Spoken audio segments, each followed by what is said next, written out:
All right, thank you very much. All right, polls have opened in Zambia with citizens casting their ballots in a general election to choose the country's next leaders. President Hakainde Hichilema is seeking a second term with his economic record facing scrutiny from voters frustrated by the rising cost of living. Opposition parties are seeking to capitalize on the discontent despite divisions within the opposition camp. His main challenger is Brian Mundubili, an experienced parliamentarian and first-time presidential candidate who is leading an opposition alliance backed by supporters of Hichilema's predecessor, the late former president Edgar Lungu. News Central's Bongani Sisiba is on the ground, and we cross over to her now as she brings us details from that particular place.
Please, guys,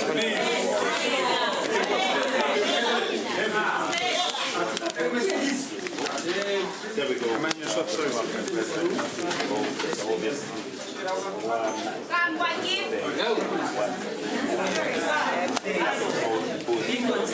Yay, sorry, man. No, there's no sorry.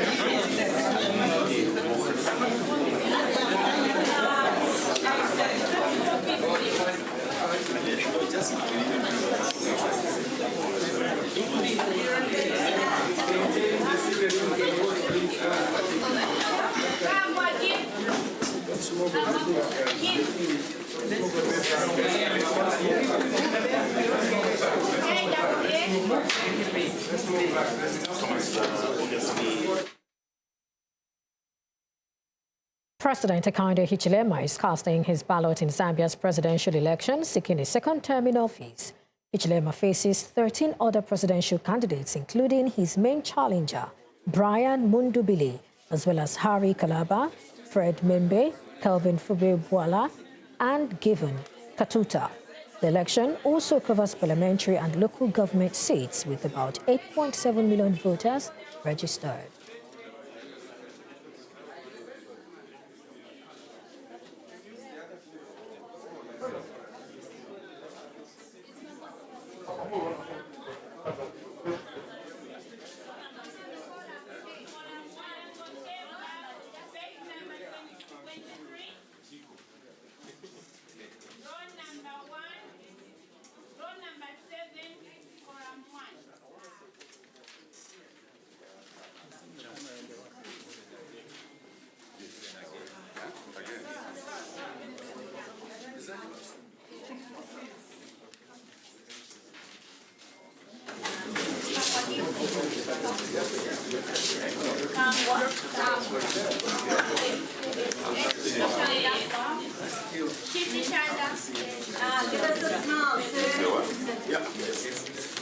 His Excellency, I have just voted.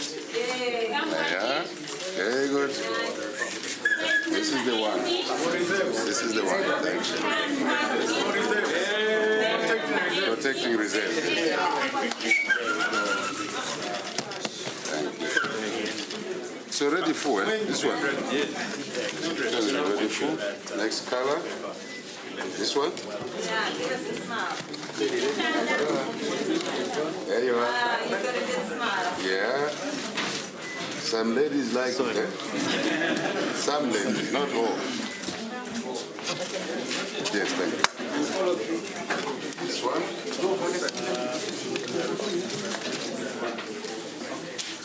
This is for my mayor. Mayor. Stage 3, column number 4, row number 4. Last one. My councillor. My councillor. Red. Smile, yes, sir. Patricia, Oh, nice. Red. Oh, you got a great smile. Well done. Thank you very much. Patricia. Thank you very much. Thank you.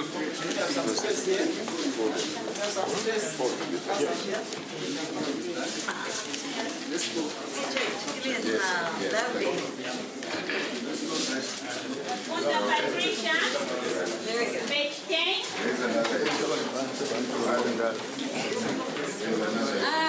Column number 2, row 7.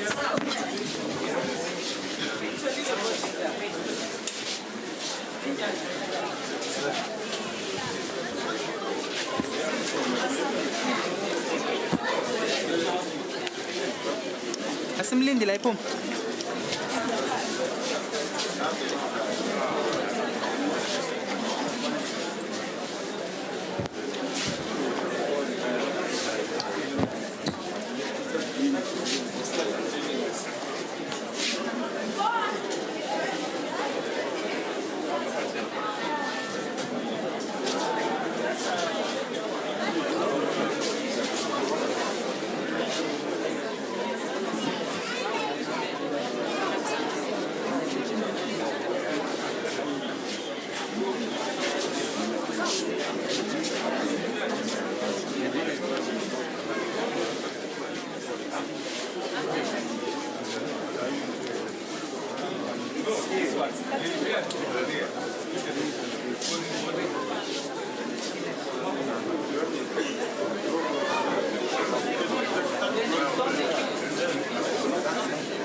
Very true. You go inside.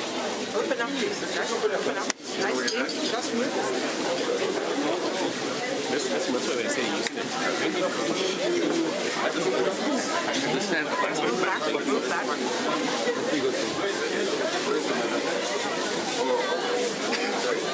Will you open up? Okay. Okay. Lift mom.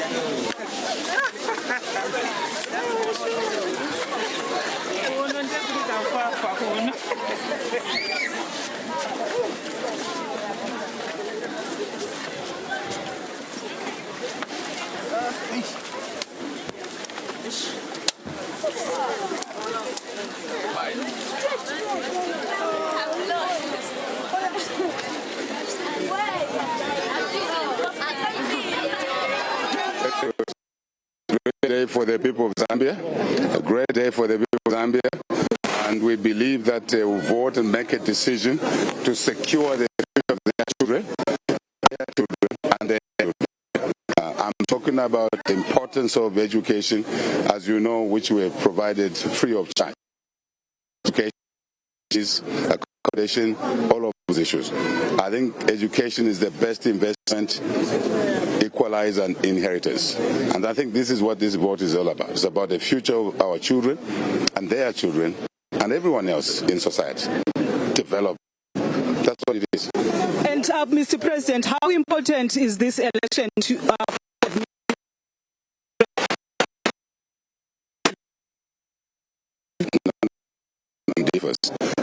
because if other people are in charge, they may not implement our vision. We came into office, public office, with a clear vision, anchored on accelerated economic growth. And that can only happen with investments. And with that, we can create jobs. We can create business opportunities. We will increase treasury income.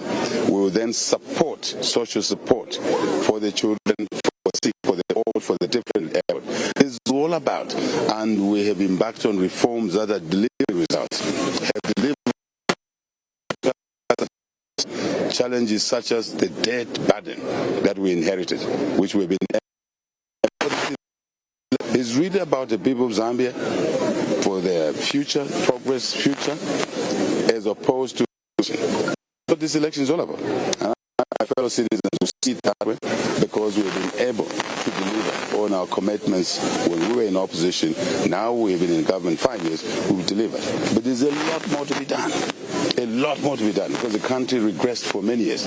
Now, after doing the heavy lifting, such as what? Debt restructuring. What else? Restoring the mine sector.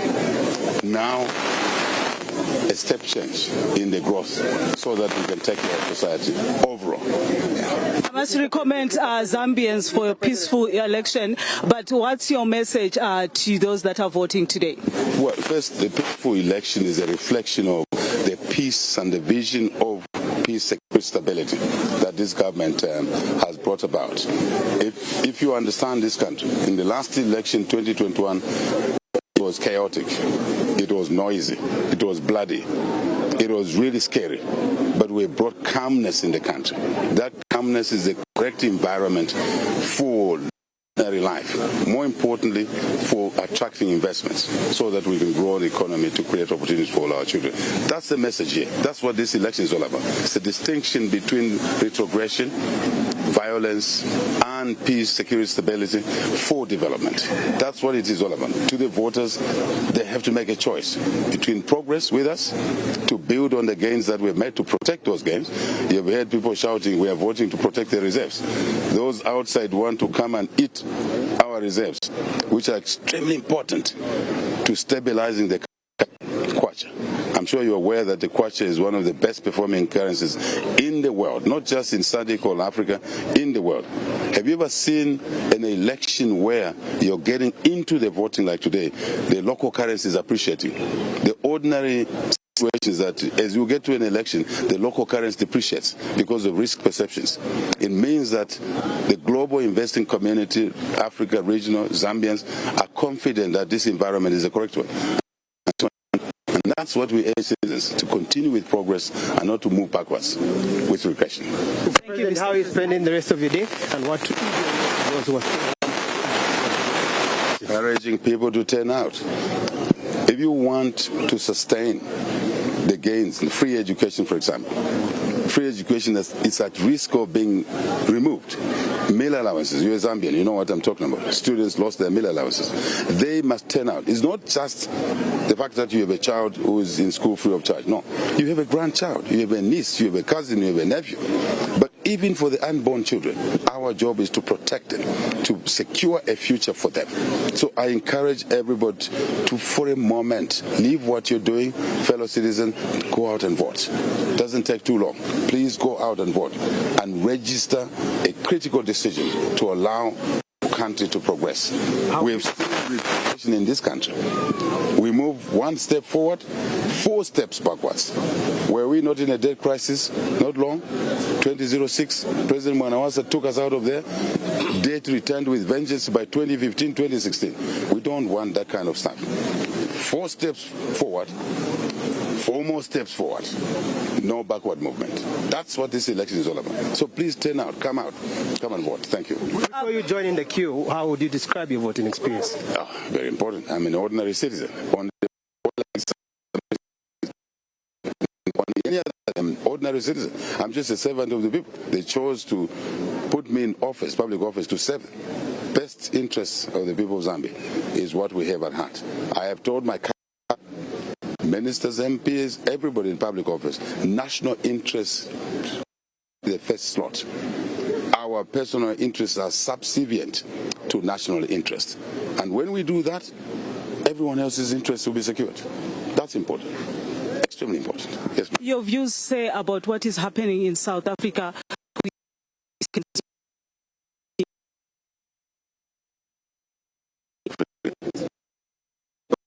During the apartheid, Zambia was the headquarters. This country had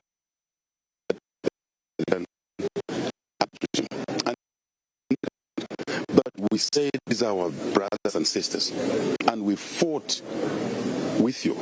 We fought with South Africans. We put our lives on the chopping boards. Some of our military people died. Civilians died. Together with South Africa. Why should we separate ourselves now? Now that you have the freedom. That's a homework that South Africans must mark properly. What's happening there is wrong. Leadership, my colleagues, I'm sure they're taking steps to correct that misnomer, that serious anomaly. If we did not accommodate South Africans here, how would you have been independent? How would you have succeeded in fighting apartheid? You wouldn't have succeeded. I think that's a homework for South Africa. Even ordinary South Africans like yourselves, you are here. Nobody's harassing you. And remember, a lot of the freedom fighters, Umkhonto Wesizwe guys, left wives and children here. So what are you calling those people when they come to South Africa? We're one family, one genetic material, one bloodline. We need unity. We need to fight poverty by investing together, by doing SADC projects together.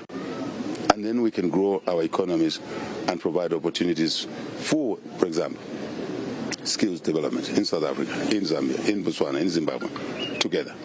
And investing in businesses that will employ our regional population, most of which is young in profile.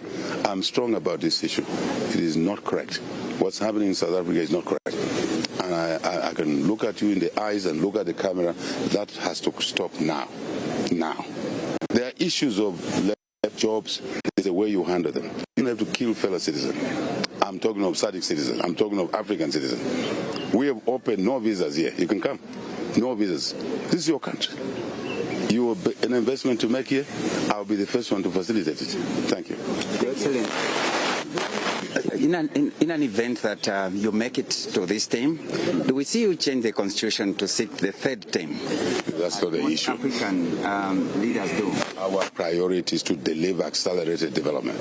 I've said we've done the heavy lifting already, debt restructuring, restoring mines and others. Our priority is now being known by the people of Zambia. We promised free education in opposition, we have delivered. We promised debt restructuring, we have delivered. We promised restoration of the rule of law, we have delivered. We promised law and order in the markets, in the bus stop. That's why you don't see noise around. That's why you don't see blood in the bus stops. That's our agenda, to make the lives of people better, but also to take care of the vulnerable. I have a principle in philosophical orientation. We have to work hard. We cannot share poverty. We have to create wealth. Then we can redistribute. You will see my book is coming after elections. We cannot share poverty. That's the title. Thank you. Thank you. Thank you, Mr. President. There's no need to shout each other. Let's have a peaceful environment here. Security. Harmless. These are journalists. They're doing the job. Yes, yes. I can. Out of school in the previous government, we've now taken them back to school. Imagine what these kids would have become 5-10 years from now. Difficult to imagine, isn't it? Which parent wants their child to be in that situation? None. That's what this is all about, this election. This is not about you like somebody or you dislike someone. It's about policies that deliver improved lives for citizens. It's not about who is taller, who is shorter, who speaks better English, whose ears are bigger, like mine. It does not matter. Thank you. I need to go out.